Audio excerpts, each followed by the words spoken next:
So this week will be a week of catch-up as I try to work on the next couple of ideas that we're going to be discussing.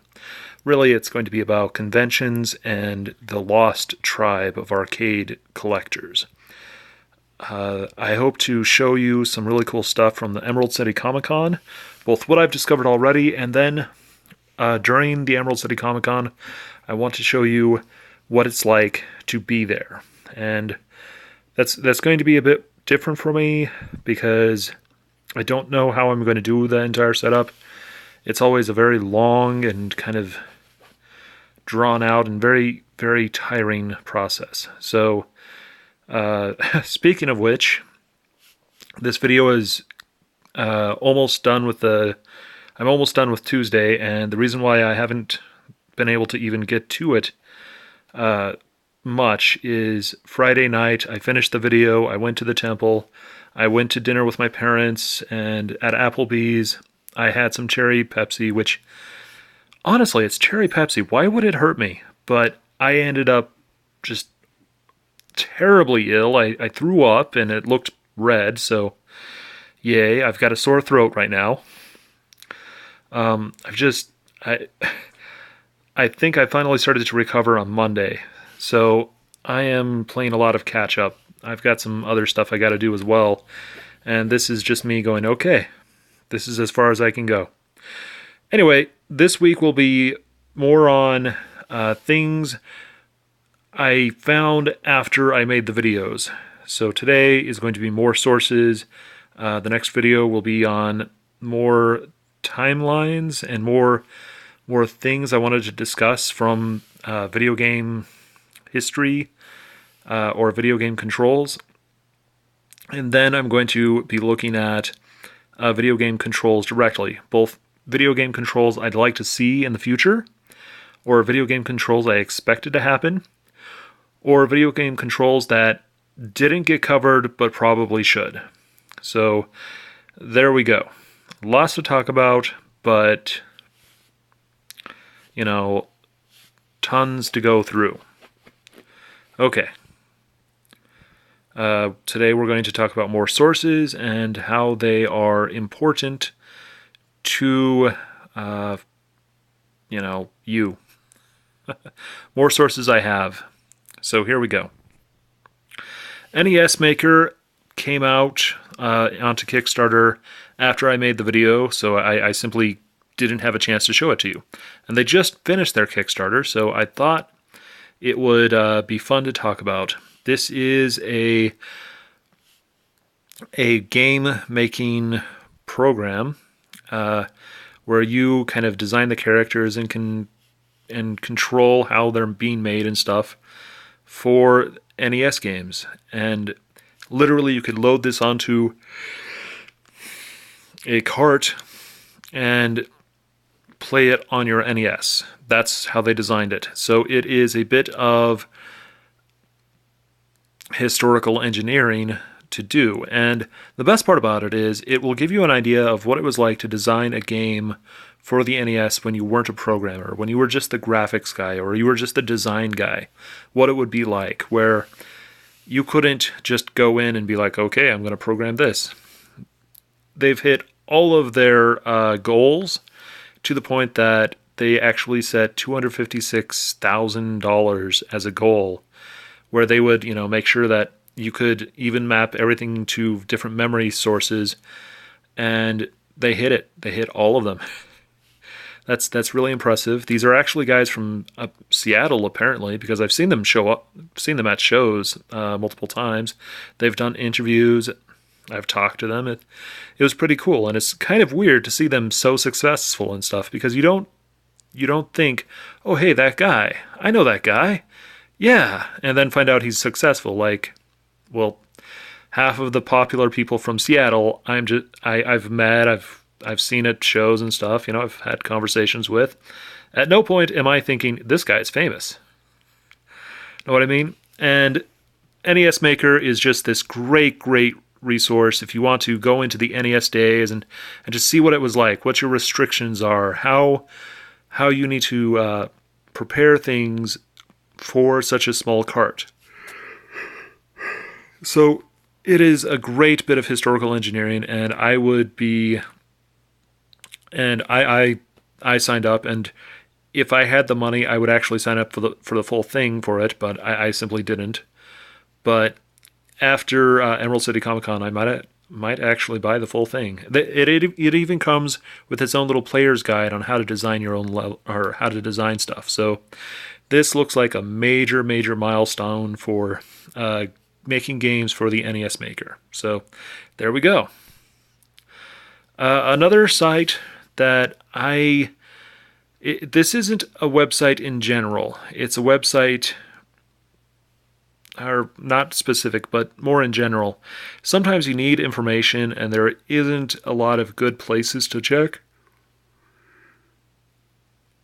but you want to do it correctly. You want to find out some little bit.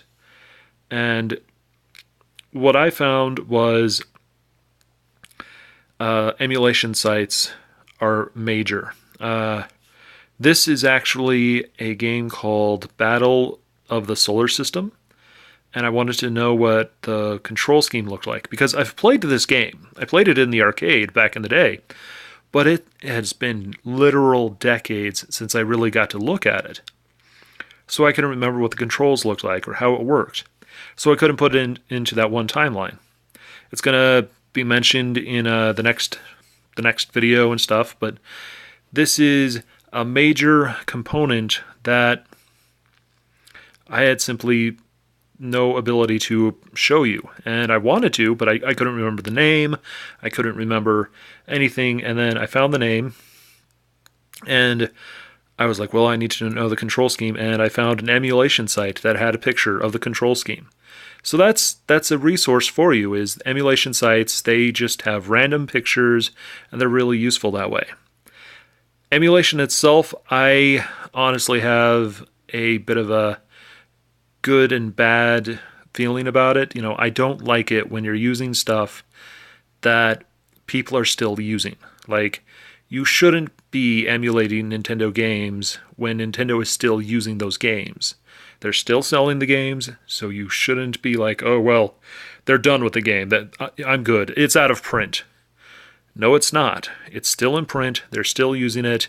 Consider that before you start doing stuff. I understand, blah, blah, blah, but still, as a resource, emulation sites are great. You may not be able to get the exact playability of, say, this arcade game, but you get an idea. And there's other sites, I forget what they are, where the entire game is lost to some kind of who knows who owns what type system, and you just kind of go to these sites just to see what the games are, because there's no chance you can actually buy it. So like I said, I have mixed feelings on the matter, because I want these games to be played, but I don't know how to legally get them. Know what I mean? Okay, another great site is Arcade Heroes. They were actually the ones who brought up Battle of the Solar System. And I mentioned the book a bit earlier when I was talking about sources, and the website itself is a great resource. If you ever get the chance, go to Arcade Heroes and just look up their history stuff. Every now and then, the guy who runs the website, or multiple guys, I don't know, makes kind of a history article, and he'll just list every game you can imagine. When I mentioned the grid a while back, or in the last video, I found out about the grid and a bunch of other games when I went to Arcade Heroes. Arcade Heroes has this entire timeline, showing games and how they work and the way they do things onto a single article. And I don't know if he gets paid for this. I don't know really anything, but if you want to know anything modern with arcades, Arcade Heroes is really the website to go to. There is a magazine to check out as well, but it's a lot harder to get, everything from it and how to get the resources from it. Great people there, but simply a difficult time to be had. So Arcade Heroes is a great, great resource. You can look at the history, you can look at various video games, you can see what's coming out right now, which you won't find in any other website, really. I cannot think of many websites that talk about modern arcade games and how they're coming out and which website is showing them, or which company is showing them off. This is pretty much the site. I actually wanted to make videos like that, where I talked about what was coming out, and finally I just went, Arcade Heroes has it all, so I wouldn't be able to do much with it. I'd just be stealing from them, and I don't feel right about it. Finally, we have VGCharts. Video Game Charts is... Well, when I first found it, it was because there was a guy saying that the Wii U would be the console that destroyed the other consoles, or the market. And he turned out to be false. But it was simply the conversation he had, because people were very friendly and talking about it, and then slowly people just started to come in and just start to, well, troll him, I guess is the right term. They might have been right. There's no doubt here that they were right, sort of. I mean, it's a long, long explanation. But VGCharts is one of... Can you hear that beeping sound? I think somebody just set the microwave in my house. Anyway, there is some great stuff here. You can watch as a game sells and how well it sells, and this is all official numbers, or the best numbers that the people at VGCharts could get. So everything is up to, a certain point of believability. If you ever have an argument about, which console was better, the Genesis or the Super Nintendo, you go to VGCharts and you're like, okay, how many consoles did Sega Genesis sell? Okay, 39 million. Okay, how many did the Super Nintendo sell? Oh, about 45 million. Okay, so it was really close. Oh, man. And then you start checking out the game numbers for Super Nintendo and Sega Genesis, and you find out that Sega Genesis had 6 games that sold over 1 million. That's right, 6. And Super Nintendo had over 40. And so, there's just this slow, gradual, sales numbers as they go down. So, it looks very natural. Whereas the Sega Genesis, it has these top 6 games, and hi Ben. These top 6 games that sell really well, but everything kind of drops at that point. The top selling game after the million sellers is 250,000, and it's VR racing, virtual racing. And there's questions about Sony. When you start to actually look at the numbers, you're like, yeah, there were 2,000 games released for the Sony PlayStation 2, but their top selling game was Grand Theft Auto San Andreas, and then the next game after that is Grand Theft Auto Vice City, and then after that is Grand Theft Auto 3. And, the top selling game only sold 20 million, but everybody owns that game. So what's going on? What are the questions? What is actually going on? Because somebody's lying here. The numbers do not add up. You can't be like, well, just all these side people added up to 160 million people.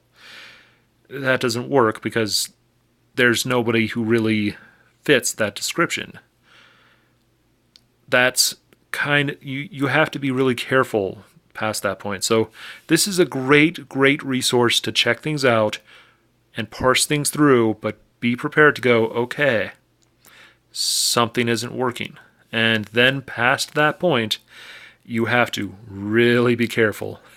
I'm just being really polite here about what you need to do. So these are a bunch of sources I found. There's actually somebody trying to release a Sega Genesis game right now as well. I just didn't think to put it on.